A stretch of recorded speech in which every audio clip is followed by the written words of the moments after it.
The wedding planner called me at 9:17 p.m. and whispered, "Emily, I'm sorry, but your parents removed your name from the guest list.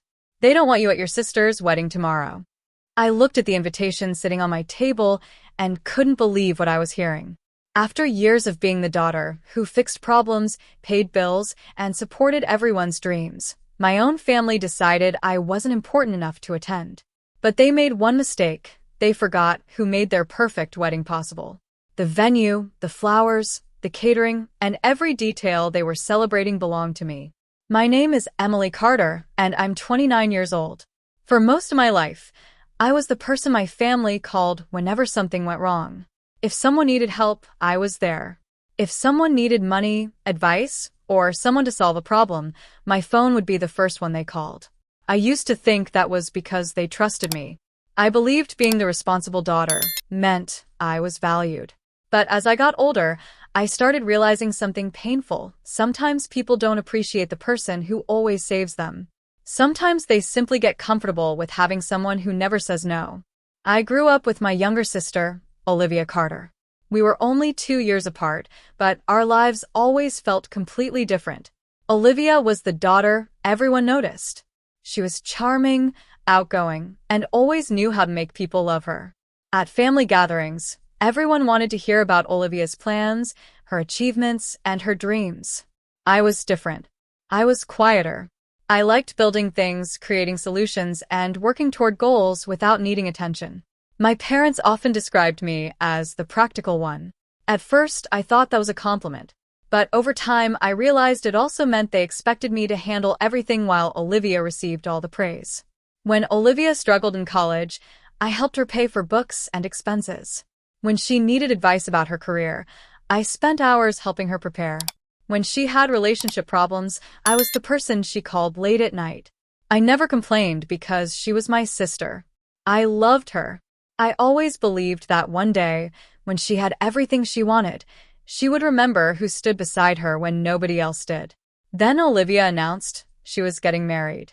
Her fiancé, Daniel, came from a wealthy family. His parents owned several businesses, and suddenly the wedding became more than just a celebration. It became an event everyone wanted to talk about. My parents were obsessed with making everything look perfect. They talked about the guest list, the decorations, the location, and every small detail that would impress Daniel's family. They wanted people to walk away saying it was the most beautiful wedding they had ever attended. I was happy for Olivia. Truly. But what nobody knew was that I was quietly making that dream possible. A few years earlier, I had built my own event management company. After years of hard work, I had purchased a luxury wedding venue that hosted expensive celebrations throughout the year. When Olivia got engaged, I offered to help. I told my family I could get them the perfect venue and connect them with the best vendors. I negotiated prices, arranged the flowers, worked with the caterers, and handled countless details behind the scenes. I never wanted credit. I just wanted my sister to have a beautiful wedding day. But as the wedding date got closer, something started feeling different. My parents stopped asking for my opinion. Olivia became distant. Messages that once took minutes to answer suddenly took days. Whenever I asked if everything was okay, they told me they were just stressed. I believed them. I had no idea that while I was preparing the biggest day of Olivia's life, my own family was making a decision that would change everything between us forever. The day before Olivia's wedding was supposed to be one of the happiest days for my family. The venue was ready, the decorations were almost finished, and every small detail I had spent weeks organizing was finally coming together. I arrived that afternoon to check everything one last time. The flowers had been delivered, the tables were arranged perfectly, and the staff was preparing for the hundreds of guests who would arrive the next day. I remember standing in the middle of that beautiful venue and smiling. I thought about Olivia walking down the aisle. I imagined how happy she would be. I told myself that all the late nights, phone calls, and stress were worth it because my little sister deserved the perfect wedding. Then my phone rang. The number wasn't saved, but I recognized it immediately. It was the wedding planner I had hired to manage the final preparations. "Emily," she said quietly, "I'm sorry to call you this late, but there's something you need to know." I immediately noticed the concern in her voice. "What happened?" I asked. There was a long pause. Then she said the words I never expected to hear. Your parents canceled your invitation. They told us you're no longer welcome at the wedding tomorrow. For a few seconds, I thought I had misunderstood her. What do you mean they canceled my invitation? She lowered her voice. They said they don't want you attending as a guest. They told us not to allow you inside. I looked around the venue I had spent months preparing. The same place I had chosen for my sister. The same place I had paid for. And suddenly, I felt like a stranger in my own family's biggest moment. I didn't cry. I didn't scream.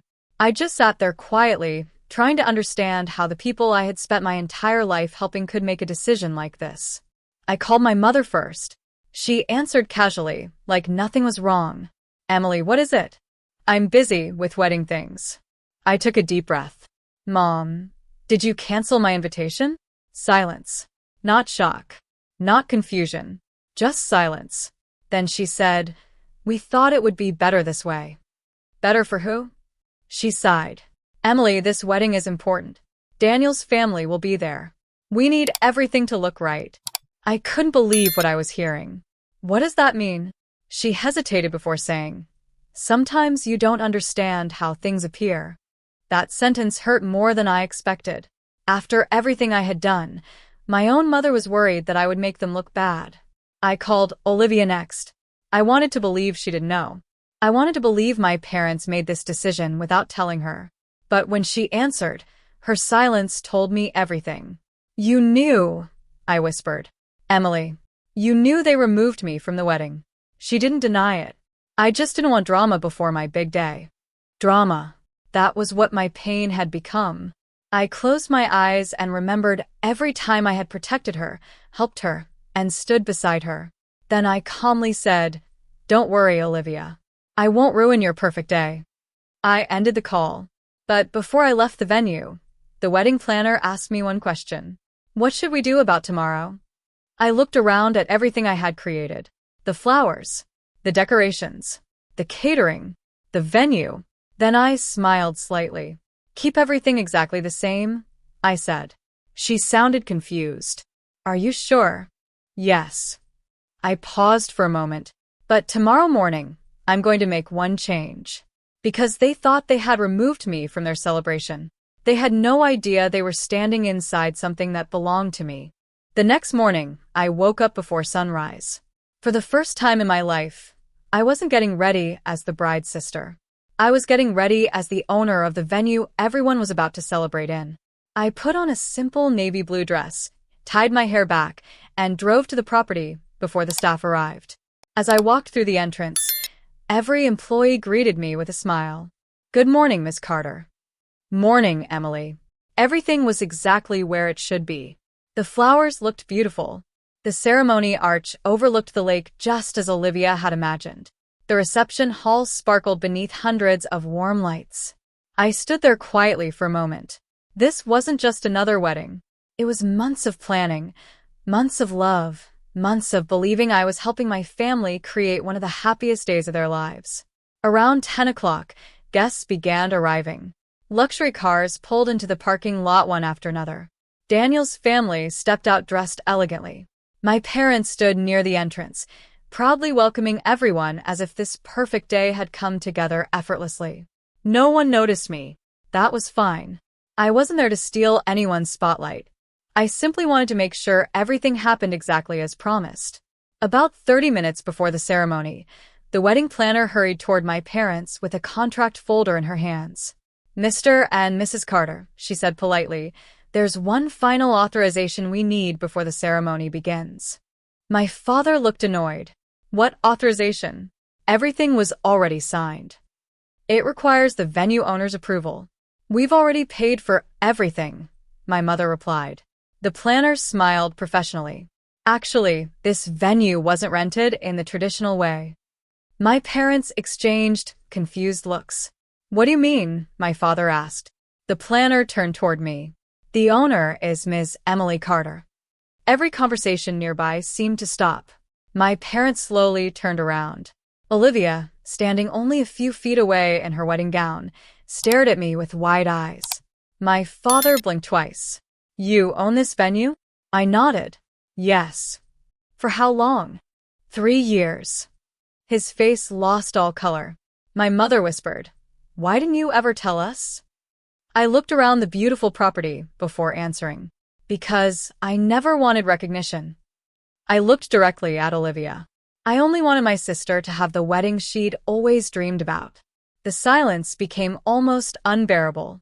Daniel's parents watched the conversation unfold without saying a word. Several guests quietly stepped back, sensing something important was happening. I finally spoke again. "I booked this venue the week after your engagement. I negotiated every vendor contract. I arranged the catering, the flowers, the lighting, the music, and every detail you see around you." I paused. I didn't do it because anyone asked me to. I did it because I loved my family. Then I looked at my parents. "And last night, your wedding planner called to tell me that you canceled my invitation." Neither of them could meet my eyes. My mother finally spoke. "Emily, we made a terrible mistake." "You didn't know," my father added quickly. I shook my head. No. "You knew exactly what you were doing.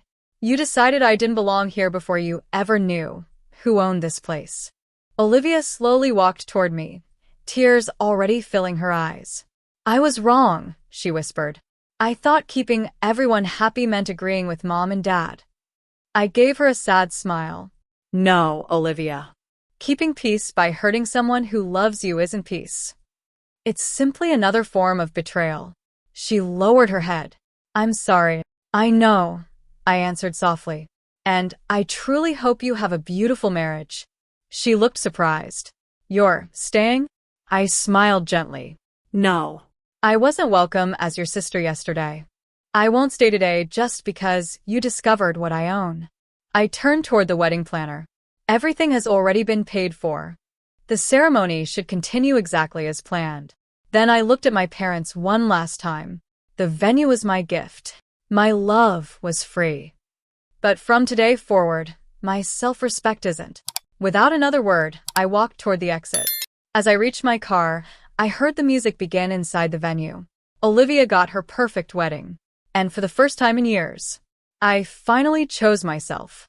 That morning, I lost the role of the daughter who sacrificed everything. But I gained something far more valuable. The freedom to stop earning love from people who should have given it freely all along.